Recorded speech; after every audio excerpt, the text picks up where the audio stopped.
Good morning students, welcome to success squared's maths classes. Next हमारे पास question number 7 बिल्कुल same उसी type का है। हम करेंगे क्वेश्चन नंबर 8 और क्वेश्चन नंबर 8 हमारे पास है so that the relation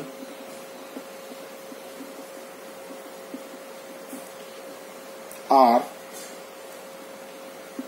in the set A equal to 1, 2, 3, 4, 5 given by R equal to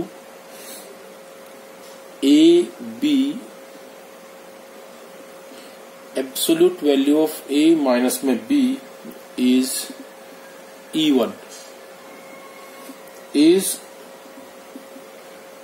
an equivalence relation so that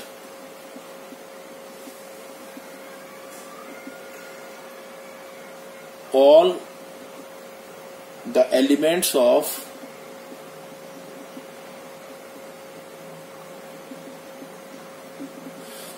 1, 3, 5 are related to each other and all the elements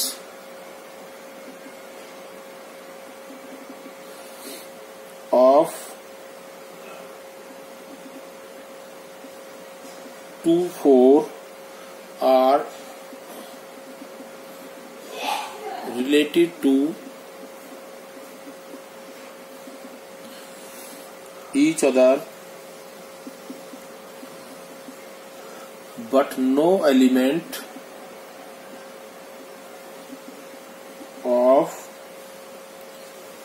1, 3, 5 is related to any element of 2, 4। ये हमारे पास question number 8 है। देखिए हमारे पास यहाँ पे ए जो set दिया हुआ है ए इक्वल टू 1, 2, 3, 4, 5 ये हमारे पास सेट है। आर जो है वो रिलेशन हमारे पास दी हुई है A be ordered pair such that absolute value of A minus B is even। यहां से हमारे पास अगर हम ये रिलेशन बनाते हैं तो जो रिलेशन हमारे पास बनेगी वो बनेगी 1, 1, 1, 3, 1, 5, 2, 2, 2, 4, 3, 1, 3, 3, 3, 5, 4, 2, 4, 4, 5, 1, 5, 3 और 5, 5 ये हमारे पास इस सेट की ये रिलेशन बनेगी। अब देखिए यहां पे हमारे पास 1, 1, 2, 2, 3, 3, 4, 4, 5, 5 belongs to R. This implies R is reflexive. Second हमारे पास है A, B belongs to R. This implies absolute value of A minus में B is even। This implies absolute value of minus B minus में A is even। This implies absolute value of B minus A is even। And this implies B minus में A belongs to R। belongs to R, and this implies R is symmetric. R is symmetric. Next उसके बाद आता है हमारे पास third number, और third number हमारे पास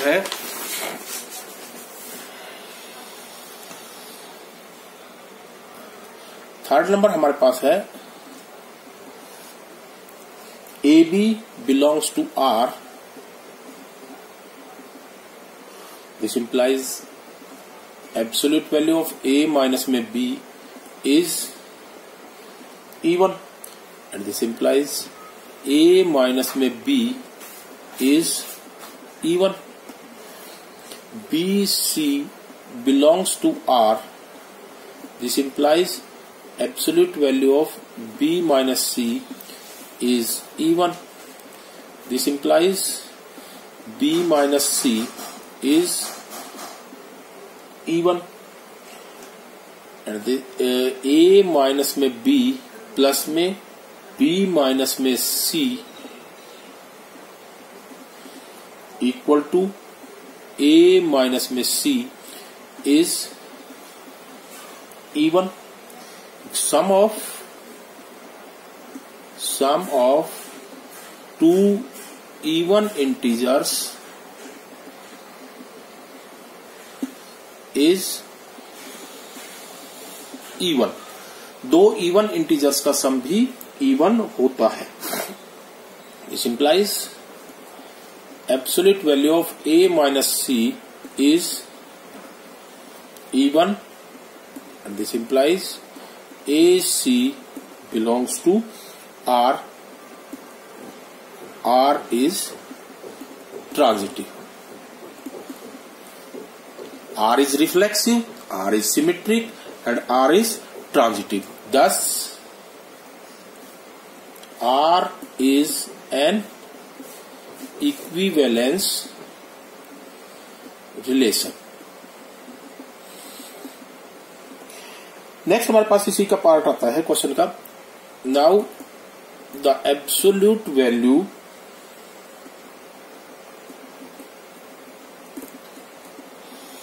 of difference of all the elements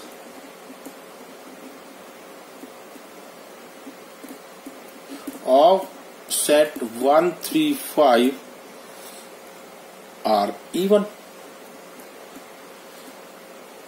कहने का मतलब है कि इस सेट के जितने एलिमेंट्स हैं उनकी डिफरेंस का एब्सोल्यूट वैल्यू लेंगे तो वो हमेशा इवन आएगा. सो और वही हमारे पास रिलेशन में दिया हुआ है. So they related to each other.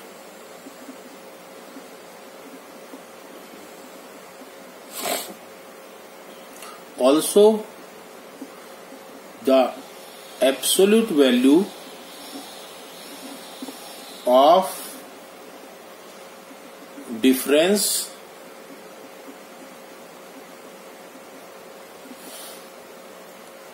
of all the elements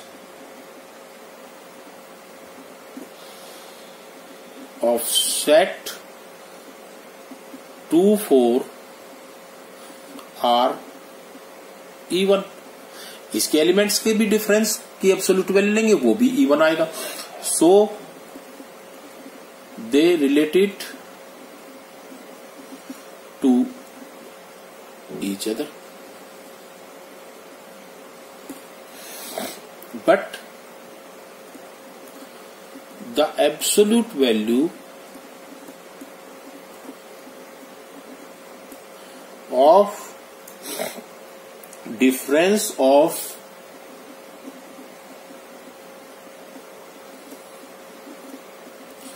all the elements of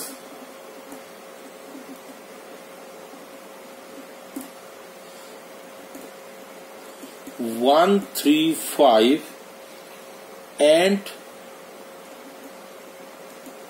2, 4 are not even. अगर देखिए एक एलिमेंट इस सेट का और एक एलिमेंट इस सेट का ले और उनके डिफरेंस की एब्सोल्यूट वैल्यू ले तो वो इवन नहीं आएंगे। So no element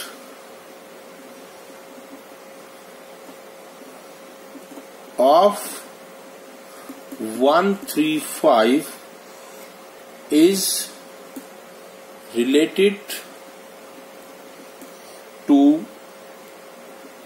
any element of 2, 4। यानी कि कहने का मतलब ये था इसका कि देखिए इस सेट के एलिमेंट्स को इसी के सेट के एलिमेंट से रिलेटेड करें तो एक एलिमेंट को दूसरे एलिमेंट के साथ ले तो उन दोनों के डिफरेंस की एब्सोल्यूट वैल्यू हमेशा इवन आनी चाहिए, वो हमेशा इवन आएगी। इस सेट के भी एलिमेंट्स के डिफरेंस की एब्सोल्यूट वैल्यू हमेशा इवन आएंगे। तो इन दोनों सेट के एलिमेंट्स इस सेट से और इस सेट के भी इस सेट से एलिमेंट्स रिलेटेड होंगे। लेकिन अगर इन दोनों सेट्स को लेते हैं तो एक एलिमेंट इसका और एक एलिमेंट इसका और उन दोनों का डिफरेंस ले और उसकी एब्सोल्यूट वैल्यू ले तो वो इवन नहीं आएगा। तो इसका मतलब जब इवन नहीं आएगा तो वो रिलेशन से बिलोंग नहीं करेगा, तो उनकी कोई रिलेशन नहीं होगी। उसके बाद क्वेश्चन नंबर 9 आता है और क्वेश्चन नंबर 9 के अंदर हमारे पास उसका हम जो है ना क्वेश्चन नंबर 9 का एक पार्ट जो फर्स्ट पार्ट है वो हम करेंगे। क्वेश्चन नंबर 9 है so that each of the relation R in the set A x belongs to z 0 less than equal to x less than equal to 12 given by first है r ordered pair AB absolute value is a multiple of 4 is an equivalence relation for the set of all the elements related to 1 in each case। इसका second part आप खुद करेंगे। तो इसका first part के अंदर देखिए हमारे पास a जो है इसका फर्स्ट पार्ट हम करेंगे। तो a हमारे पास इसके अंदर दिया हुआ क्या है 0 1 2 12 ये हमारे पास दिया। इसका हम पहला absolute value of a minus में a is equal to 0 which is multiple of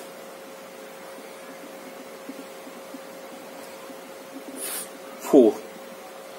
this implies a belongs to R। This implies R is reflexive।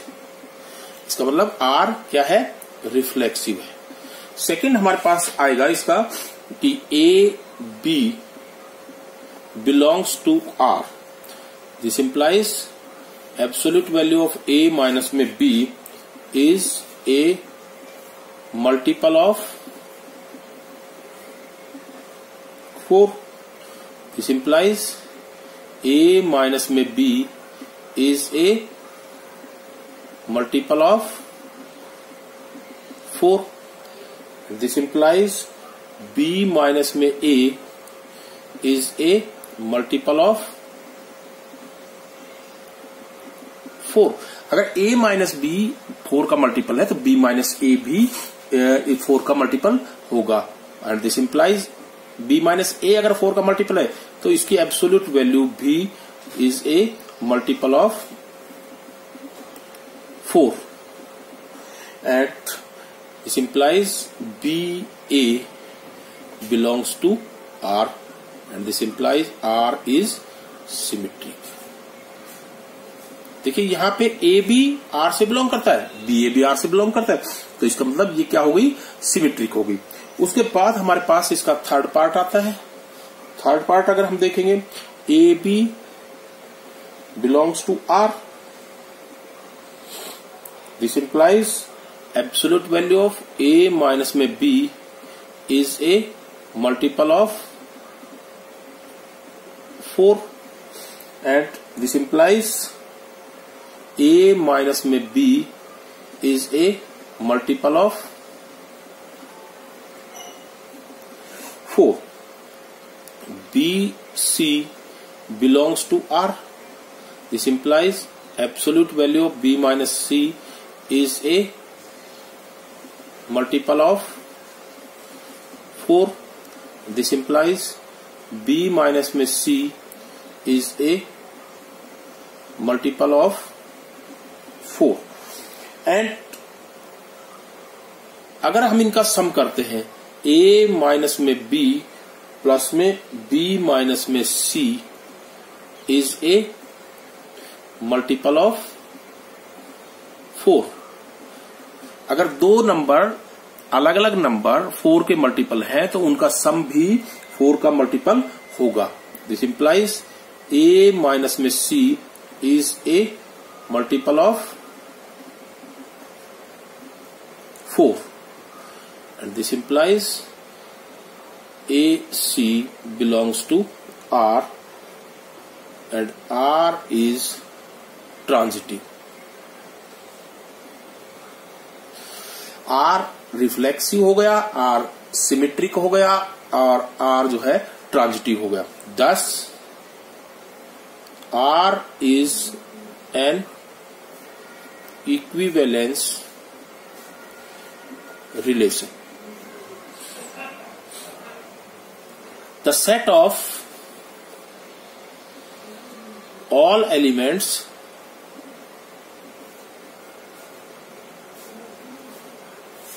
related to 1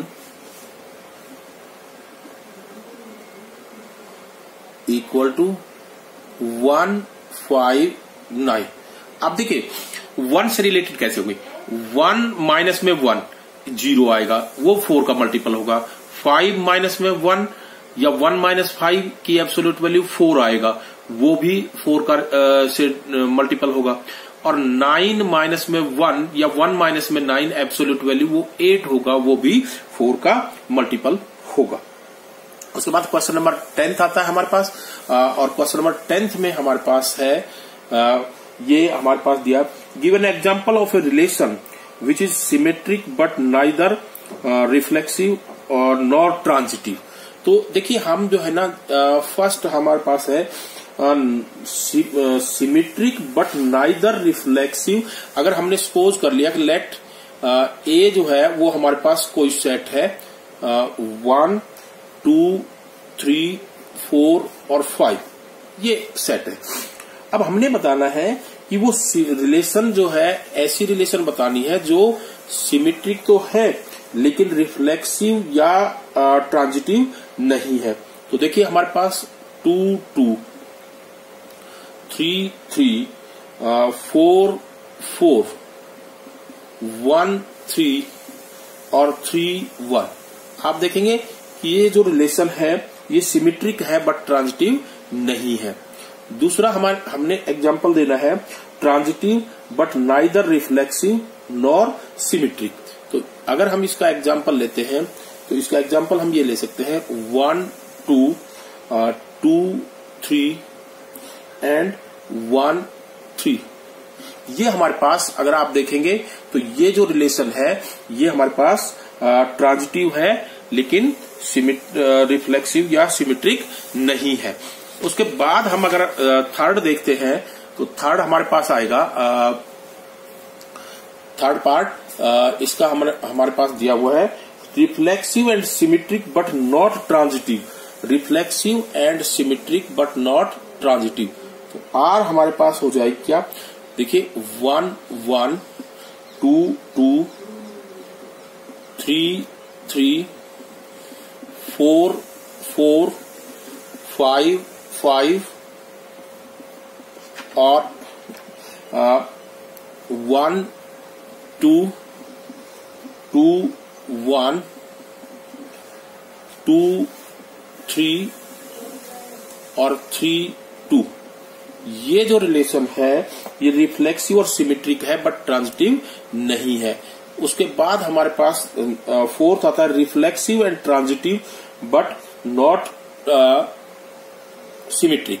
तो ये हमारे पास बनेगी 1, 1, 2, 2, 3, 3, 4, 4, 5, 5, 1, 2, 2, 3 एंड 1, 3 और फिफ्थ है इसका पार्ट, वो हमारे पास है symmetric and transitive but not reflexive.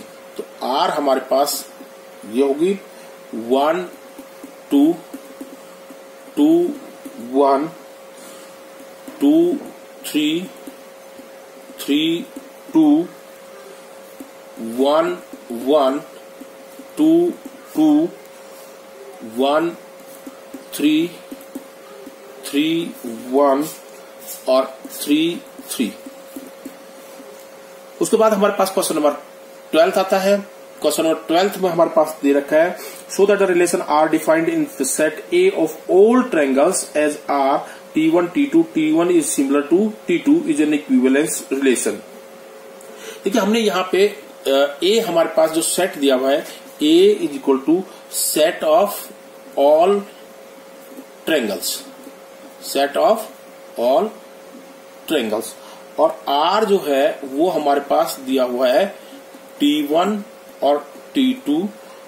T1 is similar to T2, यानी कि T1 जो ट्रायंगल है वो T2 ट्रायंगल के सिमिलर है।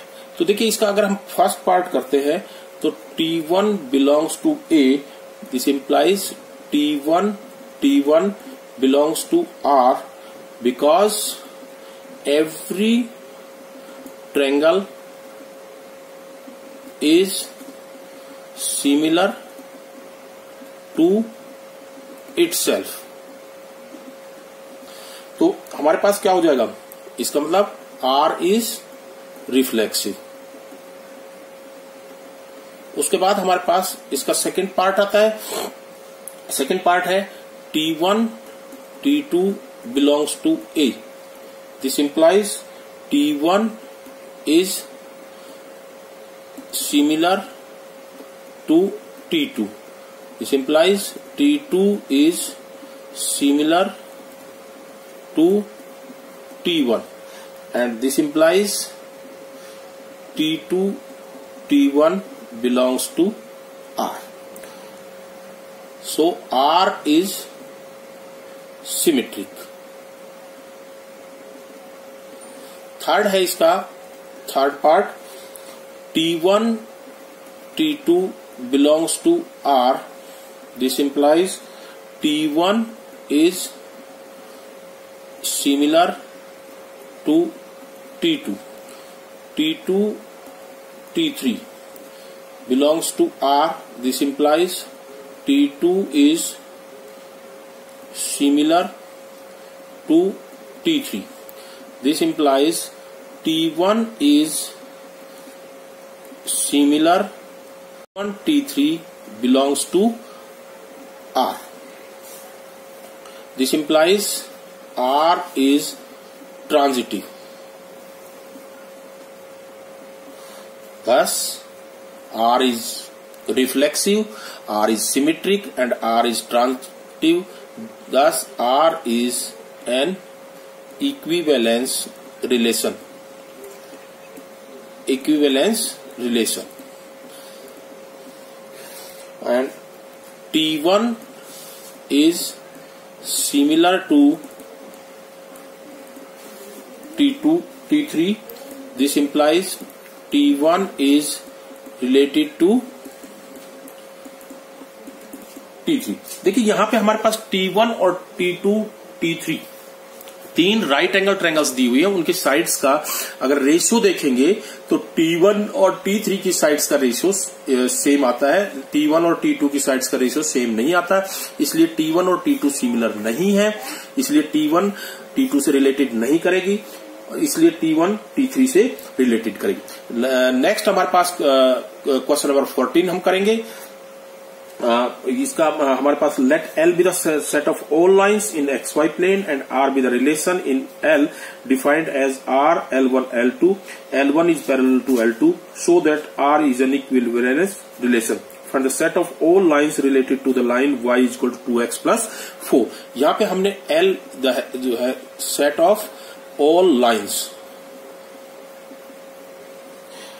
हमने जो है L1 belongs to L, this implies L1 L1 belongs to R. Every line is parallel to itself. Parallel to itself. हर एक लाइन अपने आप पे किस पैरेलल होती है. This implies R is reflexive.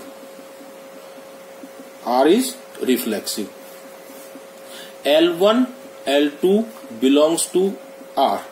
This implies L1 parallel to L2. This implies L2 parallel to L1. This implies L2, L1 belongs to R. This implies R is symmetric. देखिए L1 line L2 के parallel है तो L2 L1 के parallel होगी और L2 L1 के parallel होगी तो L2 L1 belongs to R. इसी तरह से हमारे पास थर्ड है L1 L2 belongs to R. This implies L1 parallel to L2 और L2 L3 belongs to R. This implies L2 parallel to L3. This implies L1 parallel to L3. अगर हम L1 L2 के parallel है, L2 L3 के parallel है तो L1 L3 के parallel होगी. तो इससे हम जो है ना क्या निकाल सकते हैं कि L1 is parallel to L3 और L1 L3 के पैरेलल है तो L1 L3 belongs to R और this implies R is transitive. R is transitive. Thus R is an equivalence relation. Thus R is an equivalence. The set of all lines y is equal to 2x plus में C belongs to R. Thank you students. आपको मेरी ये video कैसी लगी? अगर आपको मेरी video पसंद आई तो आप मेरे चैनल को सब्सक्राइब कीजिए और मेरी वीडियो को लाइक कीजिए. और अगर इस एक्सरसाइज में जो हमने क्वेश्चंस छोड़े हैं आपके लिए, अगर वो आपको नहीं हो पाते हैं तो आप मेरे से कॉल करके पूछिए.